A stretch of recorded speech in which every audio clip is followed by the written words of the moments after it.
Bueno, pues como decía, bienvenidos y bienvenidas a esta conferencia de esta tarde, que forma parte del ciclo que comenzamos en enero, el ciclo que hacemos en colaboración con el Ministerio de Asuntos Exteriores, Unión Europea y Cooperación, codirigido por Domènec Ruiz de Besa y Pedro Martínez Avial, director de Casa Árabe.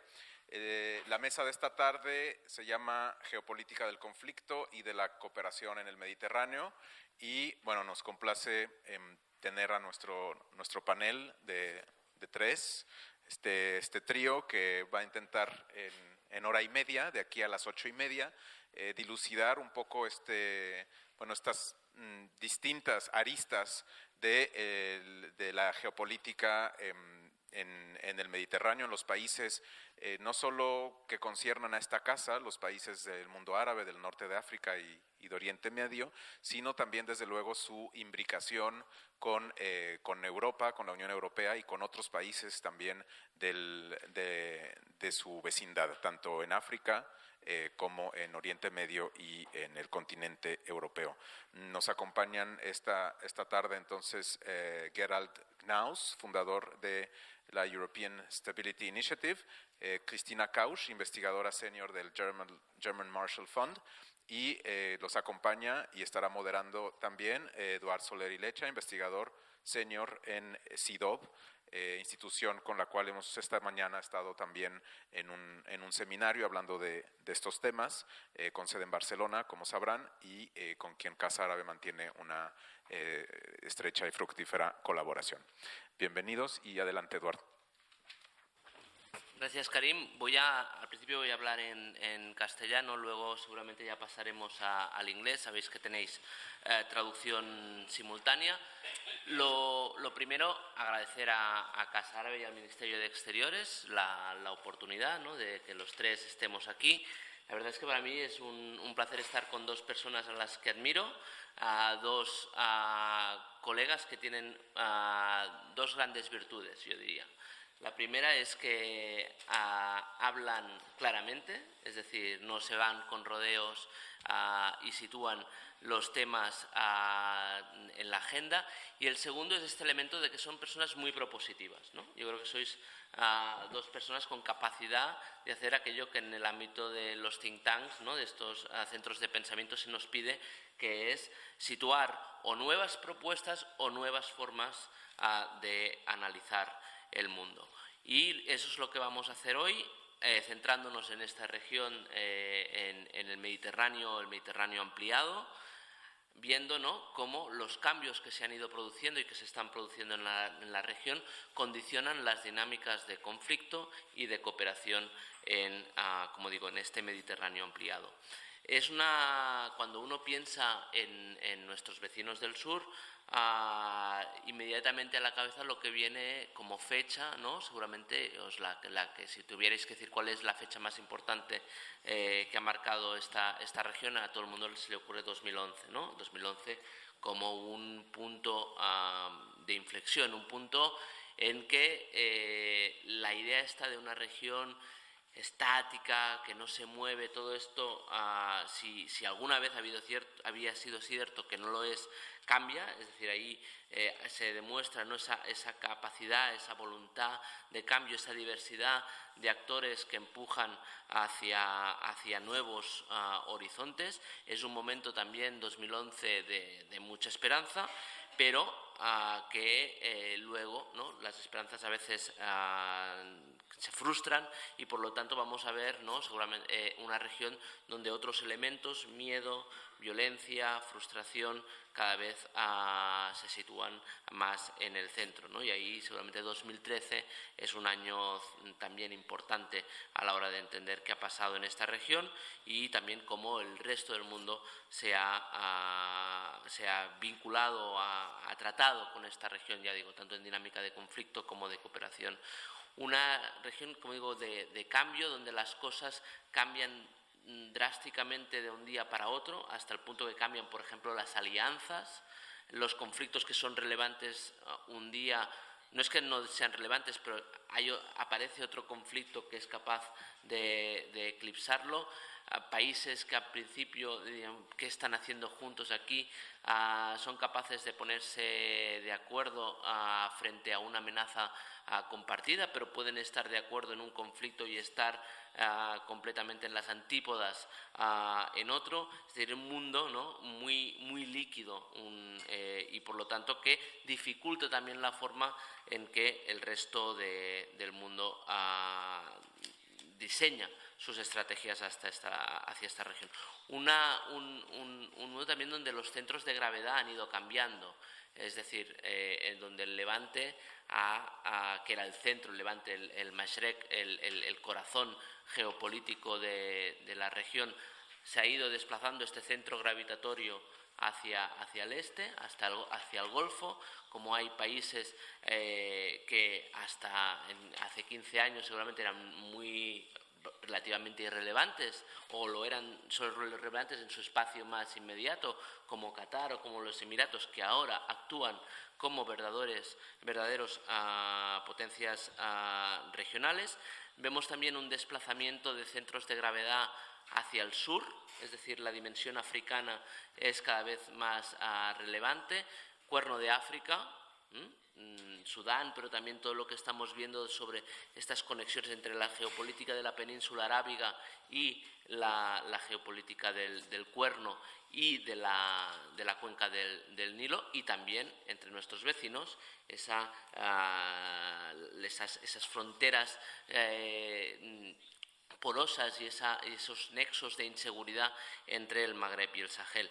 Y una región en que, a pesar de que muchas veces tradicionalmente se ha dicho esto es todo Estados Unidos, o esto es todo Israel, o esto es todo la confrontación entre Irán y Arabia Saudí, lo que vemos es en realidad una constelación enorme de actores que pesan, que son capaces de dirigir esta región hacia una u otra dirección. Para intentar analizar un poco toda esta complejidad, esta región tan líquida, donde vemos, ¿no?, cómo estas dinámicas de cooperación y conflicto van evolucionando. Como decía, tenemos estos dos excelentes analistas, buenos compañeros y buenos oradores. Y lo que voy a hacer, lo que he pensado, para que también sea más ameno para vosotros, es articularlo en un formato un poco de entrevista. Les voy a ir haciendo preguntas, iré mirando la hora para asegurarnos que tengáis tiempo vosotros también para hacerles preguntas o para compartir vuestras inquietudes, pero en vez de dos conferencias, ¿no?, atiborradas en poco más de una hora, lo que vamos a tener es ese diálogo, ese intercambio de opiniones entre las personas que están aquí en la mesa y también con vosotros. So, explain a bit the rationale of the Bien, pues he explicado un poquito cómo vamos a estructurar el diálogo. Si les parece, voy a empezar con una pregunta. Cristina también habla español, no sé en qué idioma va a querer hablar. Me gustaría preguntarles a ambos ¿cuál es el cambio más relevante que han detectado en la región desde el año 2011? ¿Cuáles son los agentes que ahora mismo están configurando lo que es el futuro de la región, incluidos pues agentes externos como por ejemplo la Unión Europea? Cristina. Buenas tardes. Muchas gracias por la introducción. Gracias a Casa Árabe, por supuesto. Karim, por organizar eso. Nos has dado mucho, ¿cómo se dice? Mucho crédito con antelación, así que a ver lo que nos preocupa. ¿Cuáles son cuáles son los... Habla español, ¿no? ¿Está bien? ¿Mejor español? Vale. El mayor cambio relevante para la región. Ahí me pregunto, cuando he leído esa pregunta, cuando me la mandaste, me pregunto, ¿relevante para quién? ¿No? Porque ha habido muchos cambios que han tenido impactos muy diferentes, ¿no? Pero supongo que la pregunta es como así en general. Yo creo que si digo relevante en el sentido de que han tenido el mayor impacto sobre la geopolítica de la región, yo creo que la guerra en Siria, en realidad se podía nombrar las otras guerras también. Francamente digo, me daría vergüenza nombrar cualquier otra cosa que una de esas guerras,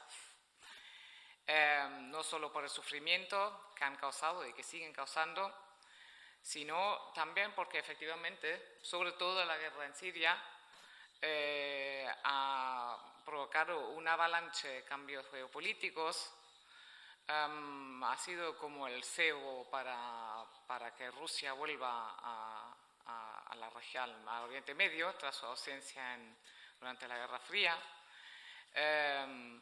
Ha sido, digamos, el primer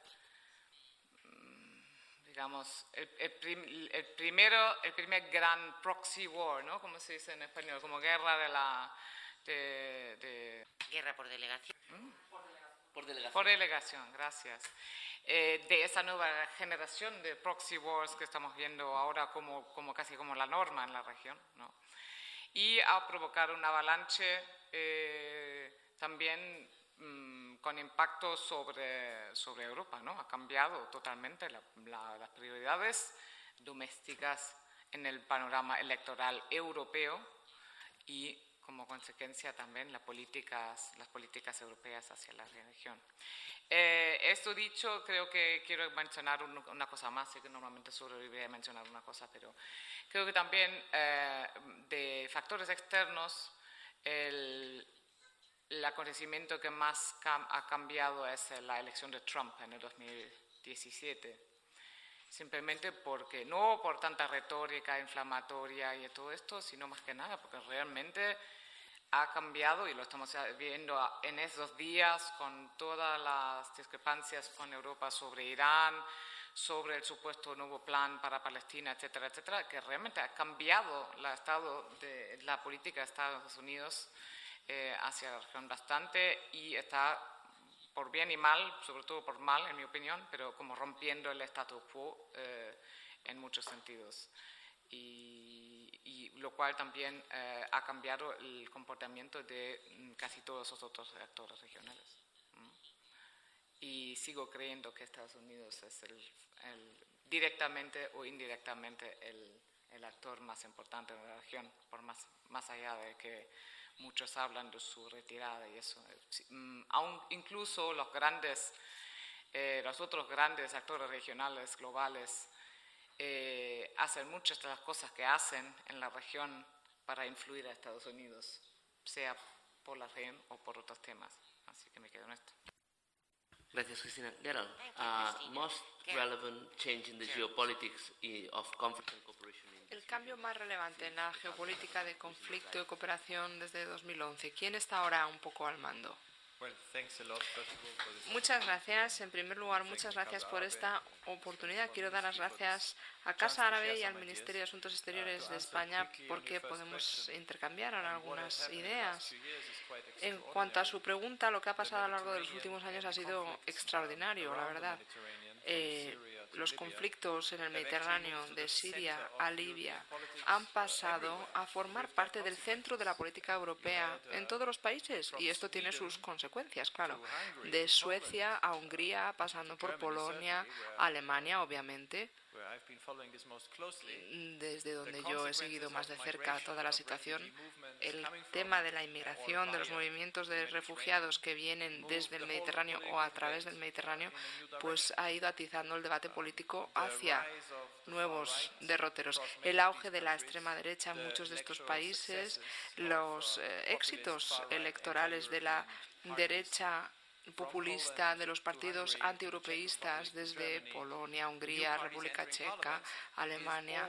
Hay nuevos partidos que están llegando a los parlamentos, y todo esto tiene que ver con los fracasos de Europa en el Mediterráneo. Y cuando hablo de los fracasos de Europa en el Mediterráneo me refiero al fracaso de la Unión Europea humanitario, desde que fallecieron 17.600 personas en el Mediterráneo ahogadas en los últimos 5 años, una catástrofe similar a una guerra en cuanto a las víctimas, 17.600 personas que fallecieron en su recorrido desde el sur del Mediterráneo o, en el caso de Turquía, desde el este del Mediterráneo hacia Europa, y también el fracaso en el sentido de que los europeos solamente son capaces de lidiar con esta crisis de los refugiados abandonando los valores que fundaron la Unión Europea hace unas décadas. Lo que estamos viendo es que los políticos, los líderes, los primeros ministros de muchos estados argumentan que para poder lidiar con las amenazas del sur del Mediterráneo,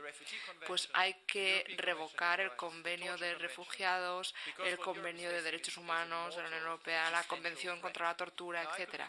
Porque ya les parece que esto es una amenaza. Puedo recordarles el discurso de Viktor Orbán, primer ministro húngaro en los últimos años, discursos que no difieren mucho de la ideología de partidos neofascistas identitarios que hablan de Europa como si fuese, bueno, pues la víctima de una conspiración, de una sustitución de su población, ideas que ya no son ideas que suenen como algo radical, sino que forman parte del centro del debate político europeo. Y bueno, por un lado existe una amenaza, porque si esta agenda política es la que al final sale vencedora, si los gobiernos europeos ven cada vez más al sur del Mediterráneo como una amenaza existencial, que requiere que cambiemos nuestros propios valores para poder lidiar con la situación, para que, bueno, pues seamos mucho más brutales, para que dejemos que la gente se muera en el mar, para que no nos rescatemos, para que revoquemos el derecho de asilo, para que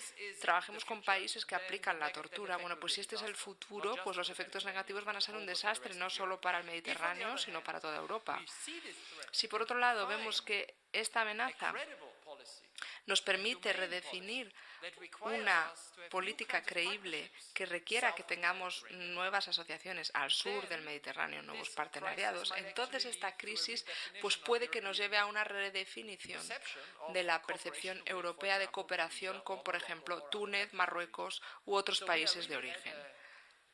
O sea que ahora mismo, bueno, pues estamos ahí en un punto de inflexión. Podemos ir hacia un lado o hacia otro, ¿no? Podemos seguir la senda de Matteo Salvini en Italia.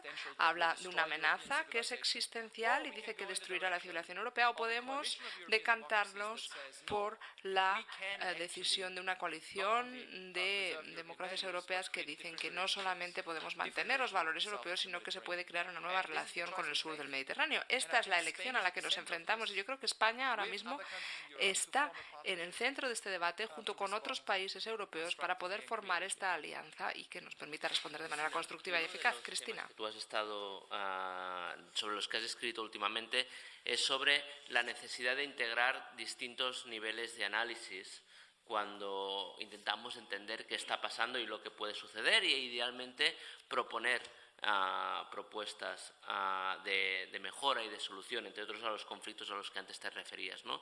Sobre la necesidad de integrar esa lógica de lo local, lo regional y lo global. No sé si podrías compartir con nosotros algún ejemplo, ¿no?, de cómo hacer esta integración de estos tres niveles de análisis a la hora de entender los cambios geopolíticos en la región.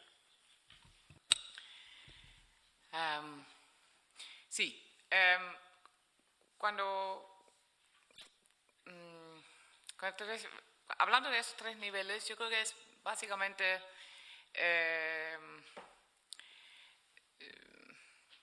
nuestra forma antigua de mirar los conflictos es analizar quiénes son los diferentes actores locales, qué quiere cada uno de los bandos, ¿no?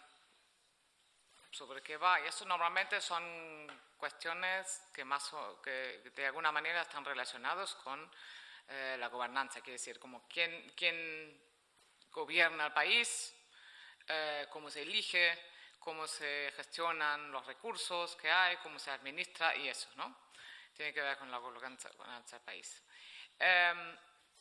Y eso, digamos, es el núcleo del conflicto. Lo que pasa es que lo que yo llamaba antes los proxy conflicts tienen mucho más capas que eso.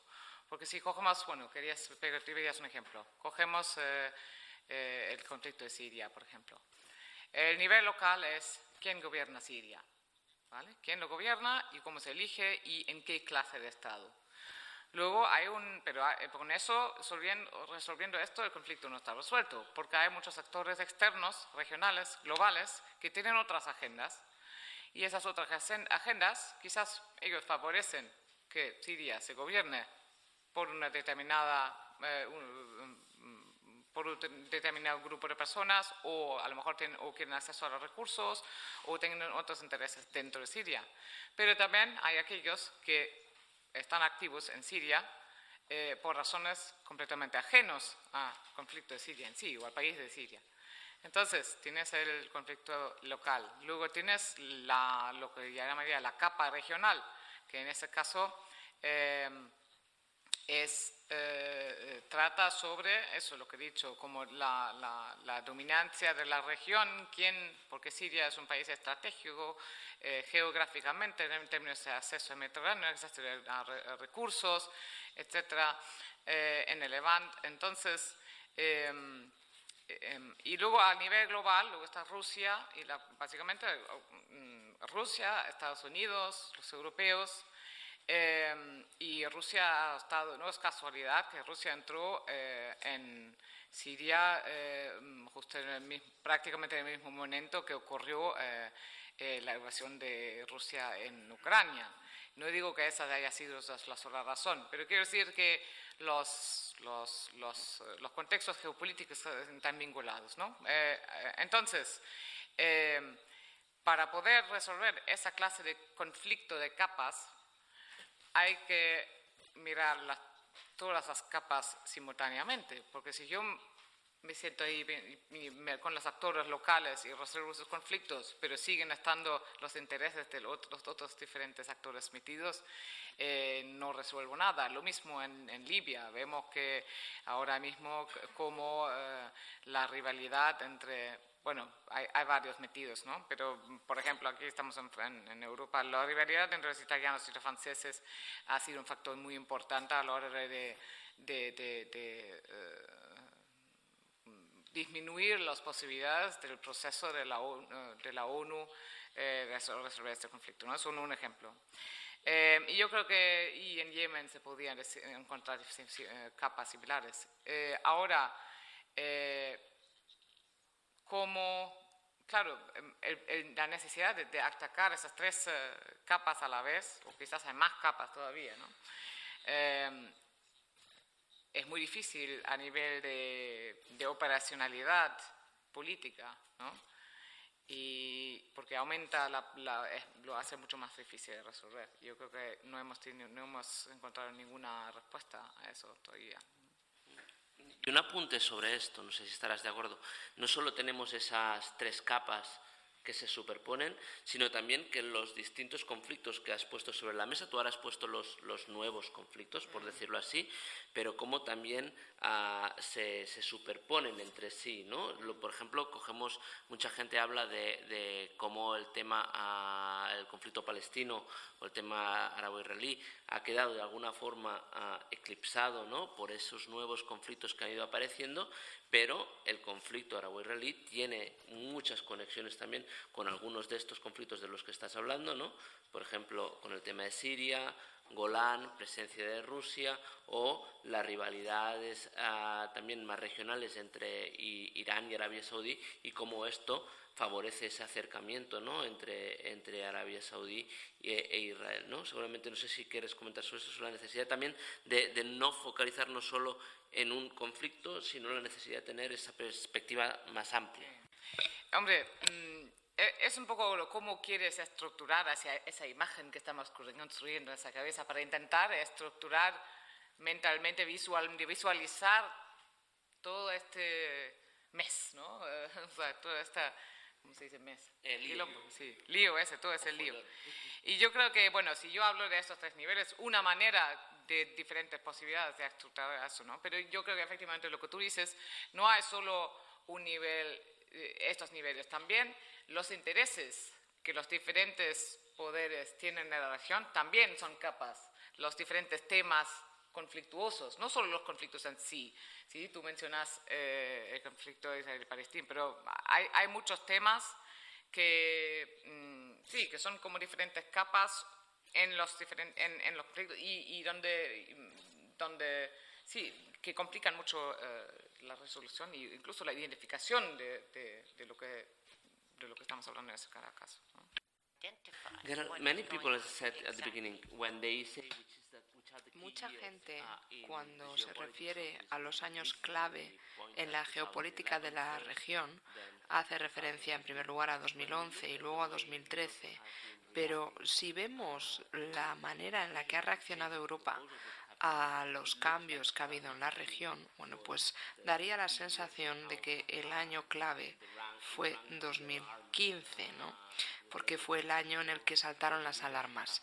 Fue una llamada de atención para aquellos líderes que no habían tenido en cuenta el tema de la inmigración, no solo la inmigración, sino también los atentados terroristas en París y en otras ciudades europeas. ¿Cómo evalúa la reacción de Europa antes y después de 2011 en la región? El tipo de propuestas que se podrían hacer también para mejorar dicha reacción. Well, let me try to be very concrete. Voy a intentar ser muy específico. En 2010, 2012, el Mediterráneo no planteaba muchas amenazas a la Unión Europea porque nadie cruzaba el mar.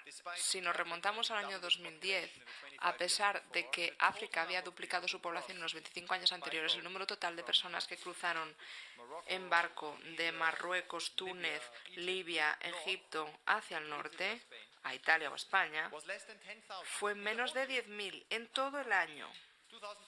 2010, menos de 20.000. O sea que no solo no había una invasión desde África, sino que es que el número de personas que estaba llegando era irrisorio.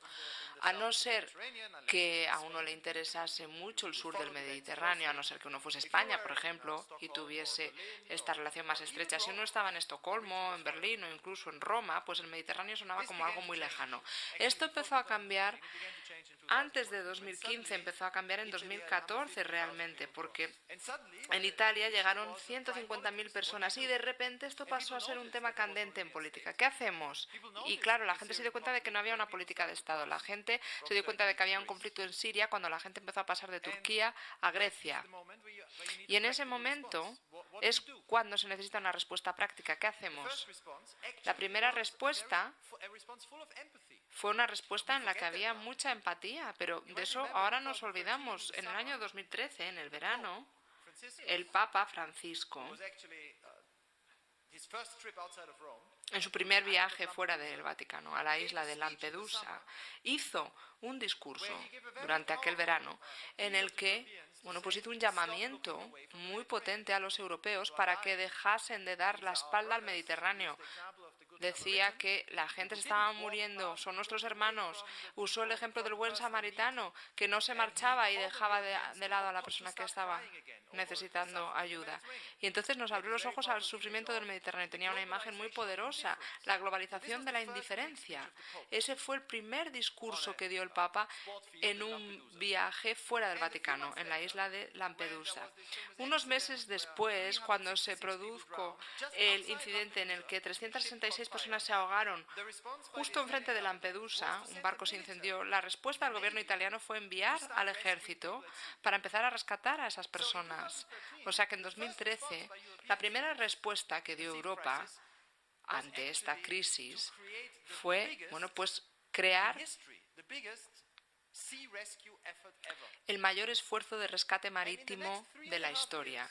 Y en los siguientes 3 años y medio, los buques europeos, en su mayor parte italianos y en su mayor parte principalmente militares, trajeron a 65.000 personas, 650.000 personas de Libia a Italia. Y creo que la gente se ha olvidado. Esto no había pasado nunca en el Mediterráneo, jamás, y en ninguna otra zona. Cuando se produjo la primera crisis después de la guerra de Vietnam, con gente que llegaba en barcos, bueno, pues había algunos barcos privados de ONGs que en 10 años rescataron a 11.000 personas. Bueno, pues en el Mediterráneo en 3 años los buques europeos rescataron a 650.000 personas que llevaron a Italia. O sea que la primera respuesta fue esa. Pero, claro, al final el resultado fue muy paradójico porque, bueno, pues acabó muriendo más gente. Fue el periodo más mortífero, la segunda parte de esta operación, Mare Nostrum.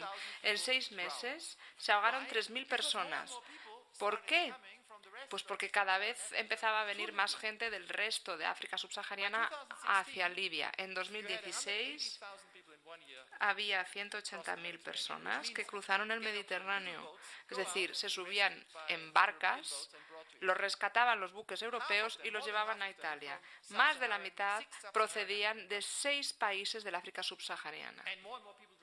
Y cada vez se iba ahogando más gente. En 2016 casi fallecieron 5.000 personas, a pesar de que se había puesto en marcha la mayor operación de rescate de la historia.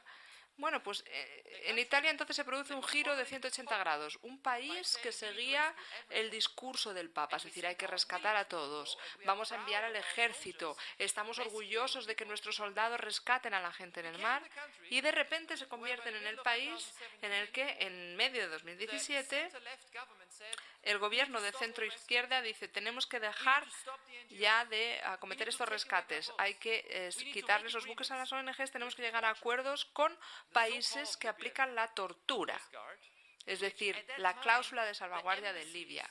En aquel momento, las embajadas de Trípoli estaban redactando informes. La embajada alemana, por ejemplo, decía que las condiciones de estas personas eran equivalentes a los de los campos de concentración. Y se convierte de repente Libia en un socio. O sea que a Matteo Salvini le resultó muy fácil, que en 2014 tenía únicamente un 6% de los votos en las elecciones europeas, un 6%.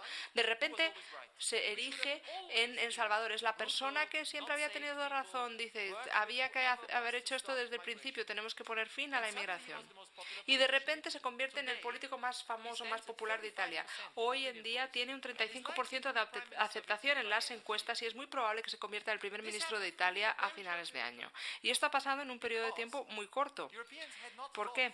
Porque los europeos no habían pasado a ver qué es lo que debería haber sido la respuesta humanitaria ante esta crisis. ¿Y ahora qué hacemos? Salvini dice, hay que dejar de rescatar a estas personas, hay que dejar que las ONGs ya no puedan trabajar, que se ahogue la gente. Este es el fin de nuestros valores, de nuestra civilización. El rescate, el salvar vidas, forma parte de quién somos, no desde hace cientos de años, desde mucho antes. El devolver a estas personas sabiendo que los van a torturar, bueno, la Convención contra la Tortura fue el principal éxito del movimiento a favor de los derechos humanos en los 80.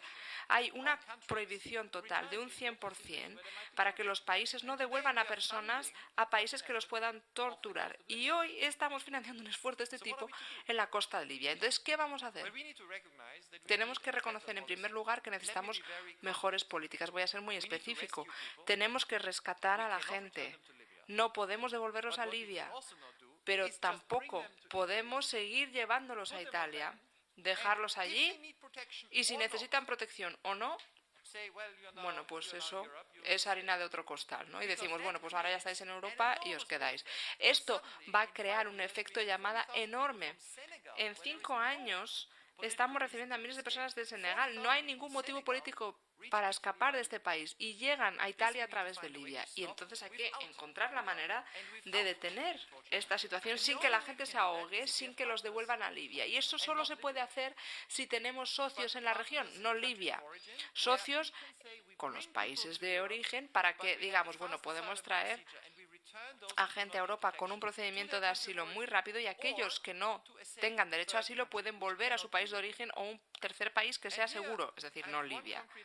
Y aquí tengo una idea pues específica para España, es una propuesta que he debatido con varias personas hoy aquí. Es un modelo que se puede exportar de Europa Oriental. Ahí tenemos una gran frontera con un país que tiene 40 millones de personas, un PIB per cápita por debajo del de Marruecos y está en guerra. Ucrania.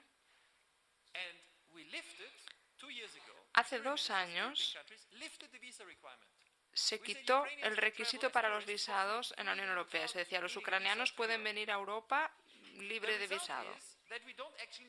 El resultado es que no hace falta erigir un muro en la frontera.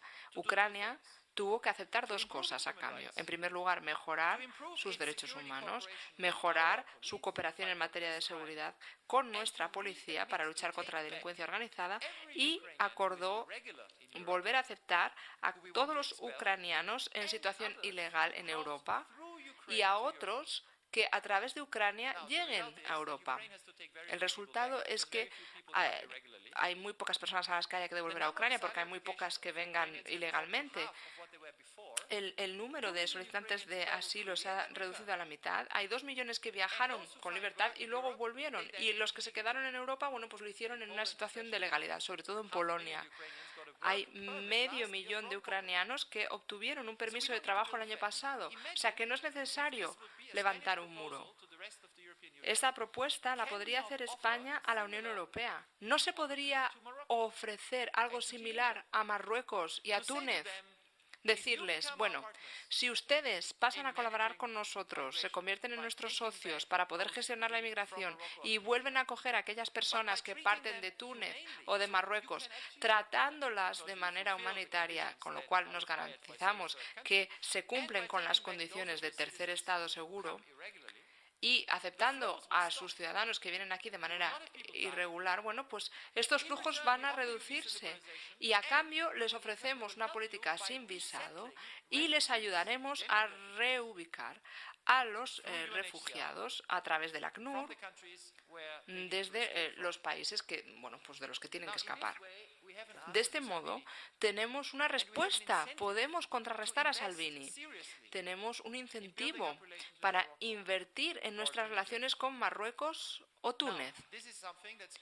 Esto es algo que España no puede hacer por sí sola. La Unión Europea no lo va a hacer ahora mismo, pero si se crea una coalición de Estados miembros interesados en esta iniciativa porque tienen este problema de la inmigración y también porque quieren mantener una Europa liberal, Alemania, Países Bajos, Francia, España, Grecia, Bélgica, bueno, pues en los próximos 10 años podríamos tener una política totalmente distinta en el Mediterráneo, porque no se trata únicamente de hacer cosas bonitas, se trata de mantener nuestros intereses, nuestros valores y ofrecer a nuestros socios algo que sea atractivo.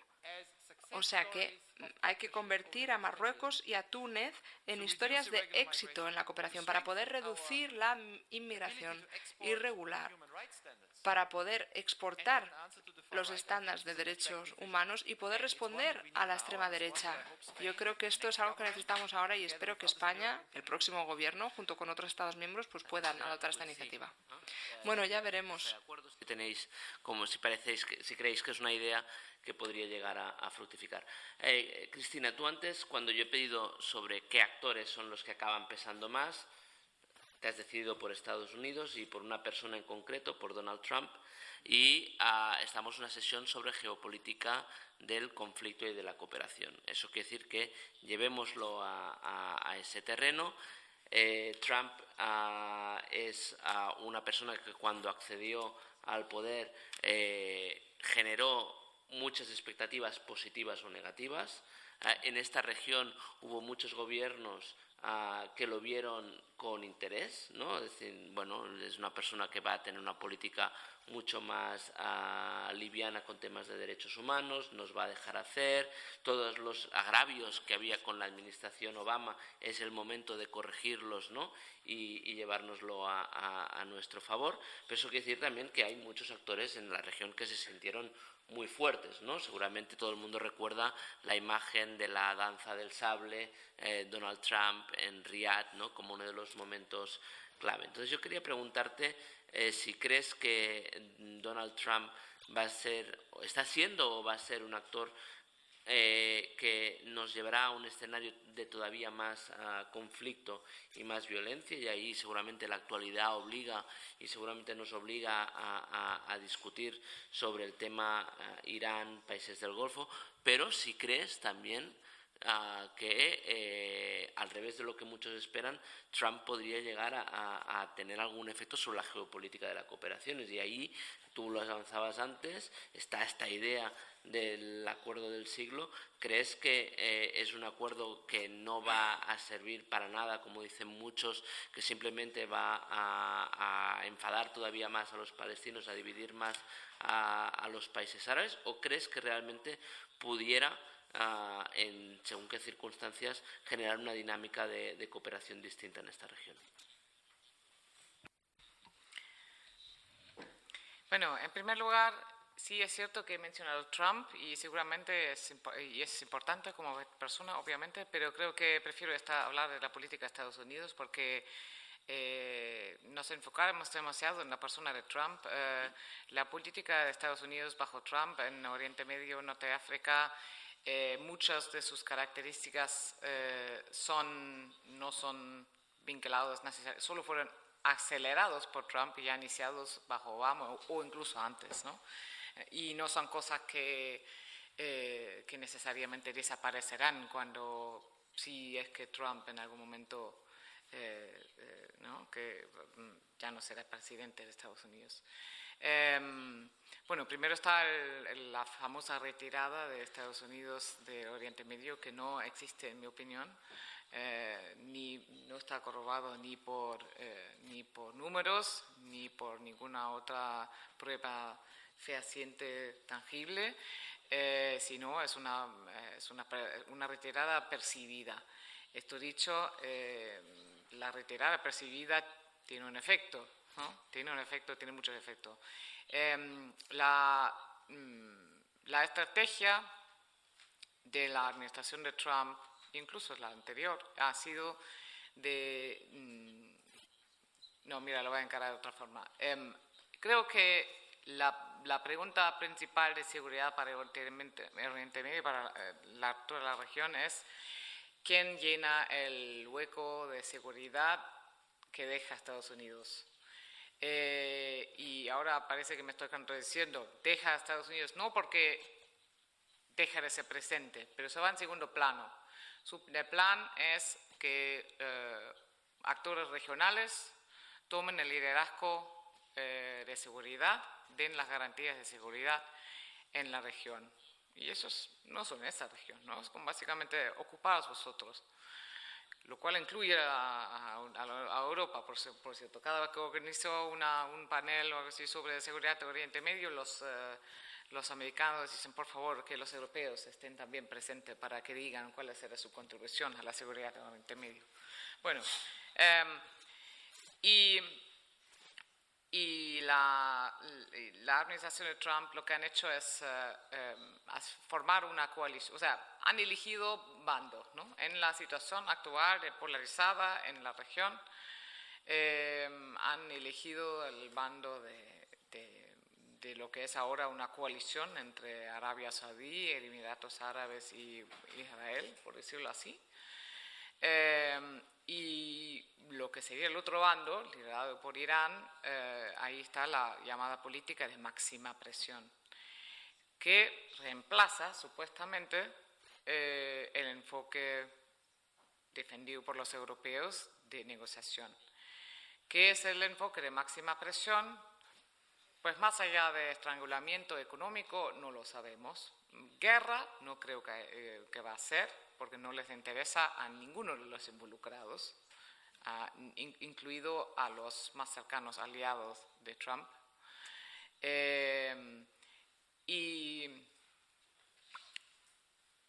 Y respecto al... Sí, lo que decía, que máxima presión.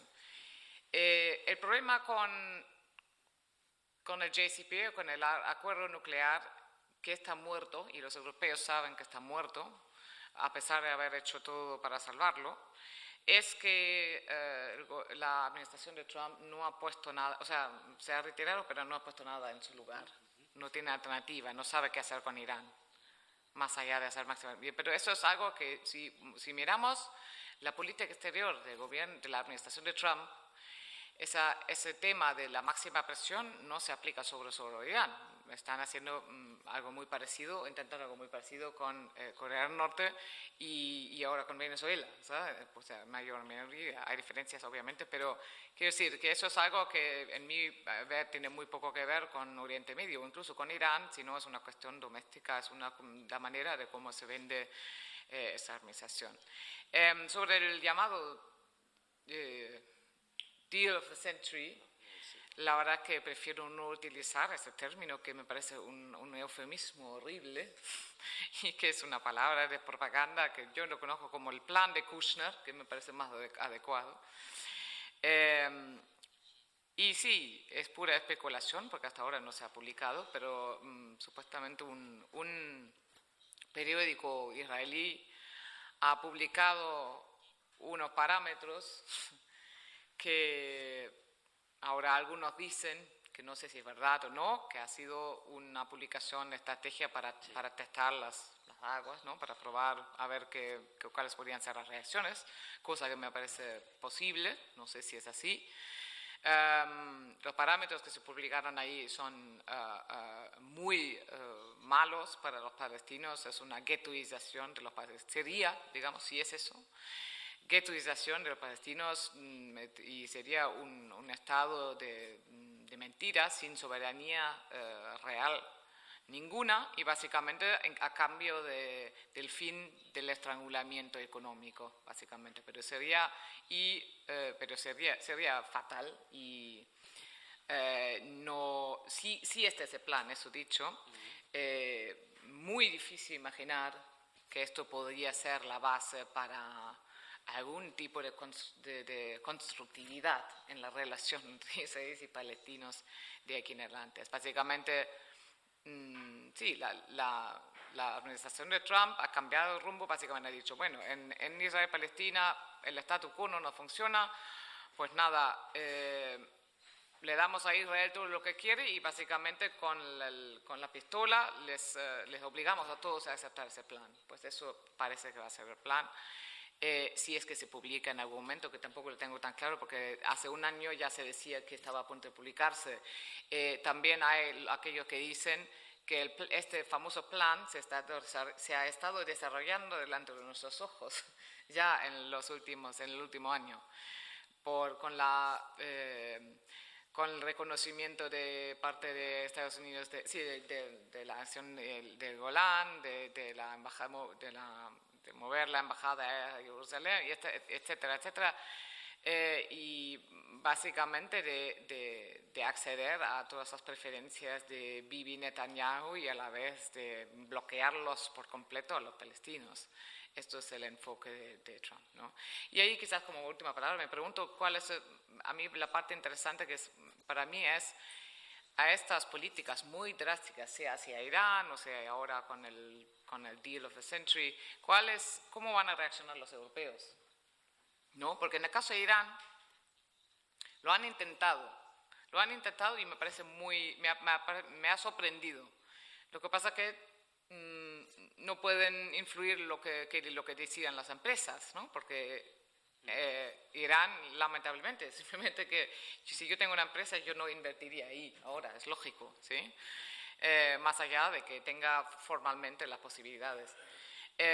Entonces, no han podido o no van a poder, en mi opinión, salvar ese acuerdo. Veremos cómo se desarrolla la política. Y respecto a Israel y Palestina, sí se publica el plan ahora después de Ramadán.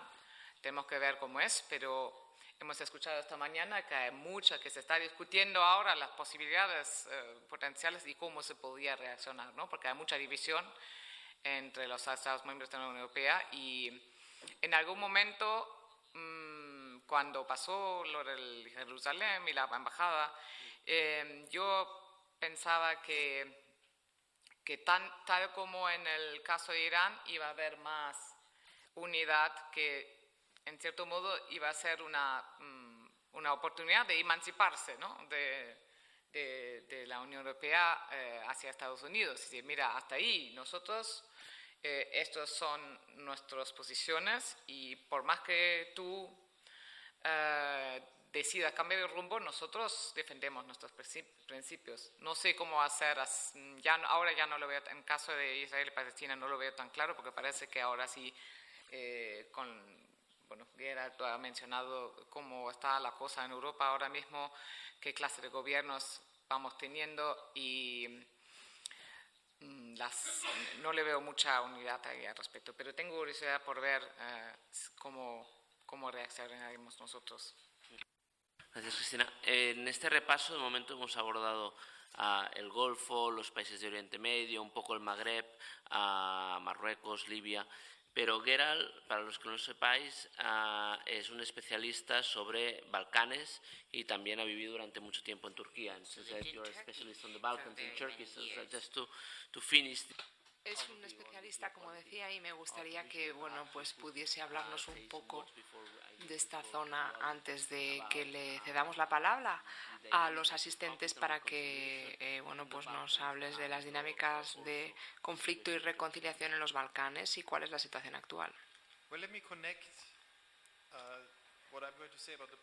Bueno, voy a vincular lo que voy a decir de los Balcanes con lo que decía Cristina de Estados Unidos y la relación con la Unión Europea. Hace 20 años pusimos fin a una década de guerra en el sudeste de Europa. Hubo 4 guerras: Croacia, Bosnia, Kosovo, casi hubo una guerra civil en Macedonia del Norte, pero en los últimos años ha habido paz en el sudeste de Europa, lo cual es bastante remarcable, porque no hay muchas regiones del mundo en las que una intervención extranjera enorme, 60.000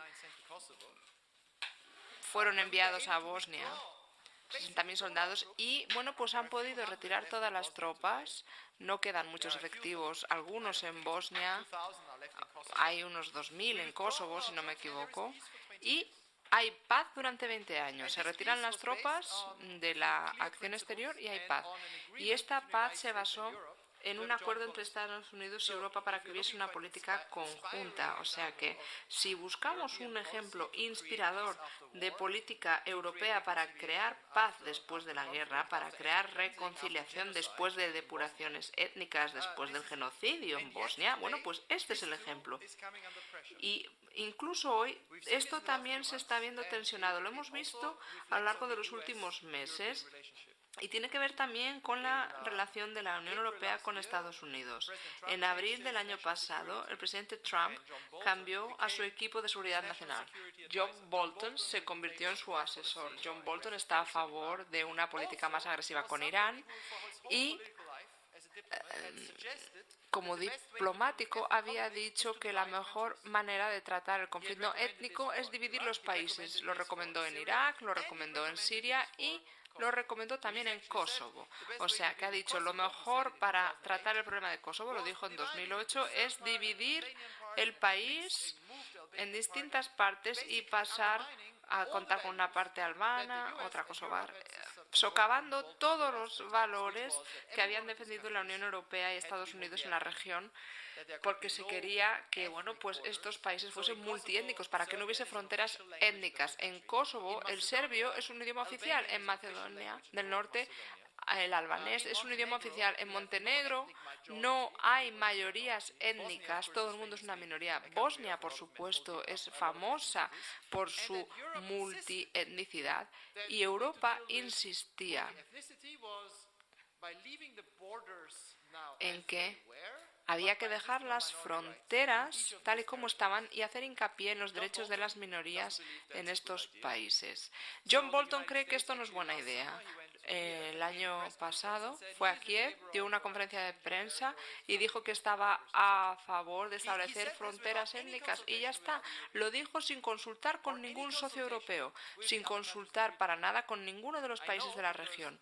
Lo sé porque yo estaba en Berlín y cuando hablé con la Cancillería alemana Bueno, porque esto suponía un cambio drástico en la política, pues no tenían ni idea de qué iba a hacer estas declaraciones los alemanes, que han invertido tantísimo en los Balcanes, otros países europeos también, Suecia, por ejemplo, un donante principal, Francia, no sabían que iban a cambiar esta política, que iba a haber un giro de 180 grados. Tampoco lo sabían los otros miembros de la OTAN en la región. Montenegro no tenía ni idea, ni se les preguntó. Macedonia del Norte, que quiere adherirse a la OTAN, tampoco estaba totalmente en contra de esta idea de nuevas fronteras étnicas, porque es explosiva en Europa. Si se estableciese este principio ahora, 20 años después, y decimos la mejor manera de crear nuevos estados es dividirlos para que sean todos monoétnicos, bueno, pues esa es la política de John Bolton. Y Donald Trump escribió 2 cartas al presidente de Serbia y al presidente de Kosovo diciendo tendrían que hablar de esto y si les parece bien cambiar las fronteras, vengan a la Casa Blanca y lo celebramos, sin consultar con ningún socio europeo. En esta situación, la cuestión es de nuevo la misma. ¿Nos vamos a quedar parados o vamos a responder con una política constructiva y creíble en Europa? La única política creíble que creo que podría funcionar es reafirmar nuestro apoyo a los derechos de las minorías, estados multiétnicos y contar con una europea creíble europea. Pero hay que andarse con pies de plomo, porque estos países no se van a convertir en miembros de la Unión Europea enseguida. Países Bajos, Francia se opondrían, no están listos.